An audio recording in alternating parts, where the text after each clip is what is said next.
বিসমিল্লাহির রহমানির রহিম। আসসালামু আলাইকুম। Welcome to my channel Farzana's lifestyle. আমি এখন একটি টেস্টি মেয়োনিজ রেসিপি শেয়ার করব।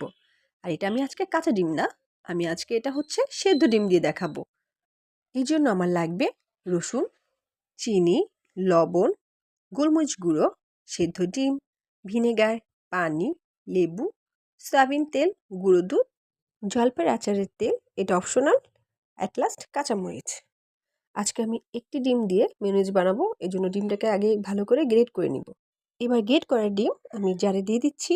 দেন এর মধ্যে অ্যাড করছি 1 table spoon sugar, half teaspoon লবণ, 1 টিস্পুনের মতো লেবুর রস, 1 টিস্পুন গোলমরিচ গুঁড়ো, একটু ভালো ফ্লেভারের জন্য 4 টুকরো রসুনের কোয়া, 1 table spoon powder milk, 1 table spoon soybean তেল, হাফ টিস্পুন তেল সহ জলপাই আচার, এটা অপশনাল, ভালো লাগলে দিবেন, না হয় স্কিপ করে যাবেন।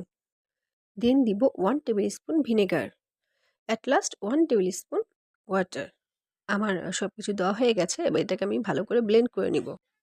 আমি ব্লেন্ড করার সময় অফ স্ক্রিনে হচ্ছে এর মধ্যে দুটো কাঁচামরিচ দিয়েছিলাম, যেটা স্কিপ করে গেছে, দেখানো হয়নি, আপনারা দিয়ে নেবেন। মাশাআল্লাহ, আমার মেয়োনেজটা একদম পারফেক্ট হয়েছে।